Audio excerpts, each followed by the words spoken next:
Yun, peace, magandang umaga. Ito na naman tayo, ang negosyanteng airpat na maraming trip sa buhay. Pero pinaka-trip ko talaga na mangyari sa ngayon maging bilyonaryo. Ano kayang pakiramdam ng maging bilyonaryo no? Ano kayang magagawa mo para baguhin ang mundo?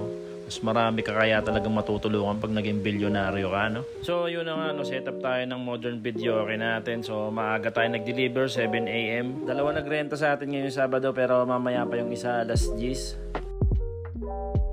Will it ever end? Or is the moonlight shine on Paris? Pag sobrang lapit ko, nag-feedback talaga, tsaka pag malakas na. Pero hanggang 50 pa po hanggang 50 yan lang. 40 pa lang yan Yun, na-deliver na rin natin tong isa pero hindi pa daw nila gagamitin mamaya pa. Kaya isisend ko na lang yung video kung paano pagganahin. Di tayo kay Tidianay na. Okay lang po.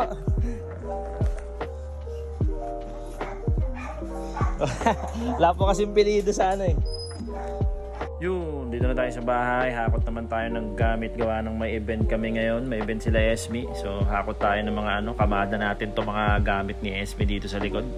Yun, dito na tayo sa may chicken deli, part yata ng Imus to. Yun, nakababa na sila Esme, kasama niya nga si Dean. Hindi kami sasama dyan, hindi kami tatambay dyan. Pupunta muna kami kala Ermas, doon na lang kami tatambay kasi malapit din naman to. Gawa na ngayon, magulo pag dyan kami tumambay. Talagang mag-aaway pa naman palagi yan. Nature talaga sa magkakapatid yung mga kabataan inaaway yung mas bata sa kanila. So, ayun na nga, kinabukasan na to, linggo. So, nakalimutan ko mag-video, ituloy na lang natin ngayon. So, may renta ulit tayo. Dalawa ang renta ko ngayon ng modern video natin. Start over the water tonight. We're loving it.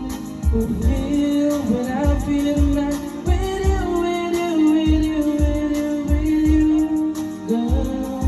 Yun, nakamada na natin tong isa. Deliver na rin natin yan. Buti, hindi maulan ngayon no? Hindi pa napasok yung bagyo. Tapos may problema tayo dito pagdating sa street nila. Ang dami nakaharang na sasakyan. Papagupit sa patay. Patay na. Ano nga yan tinakpan nga doon puro caution yung kasi ng Soko, inimbestiga ng Soko. Call a friend. Nagpapagupit din niya alam patay na si Roda. Sakto pagdaan niya rito, pagupit daw siya, di niya alam patay na si Roda. Oo nga doon yung mainhin. Call a friend. Papagupit lang, napatulong pa. Sinawag ko si Utol. Ay sir, sa inyo to sir? Okay, sa block 18, okay.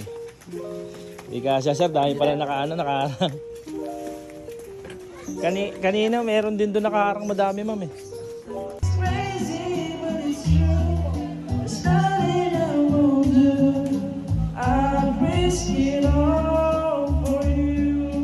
Yun, dahil alas 10 na, sarado na kami. Dito kami sa tindahan. Naginom kami kanina sa bahay. Lumipat lang kami dito. Siyempre, para makapag-enjoy din si Utol. Makainuman niya to, makabanding niya to mga classmate ko. Binisita nga pala ako dito. Yan si Chester, si Althea, tsaka to si Robert.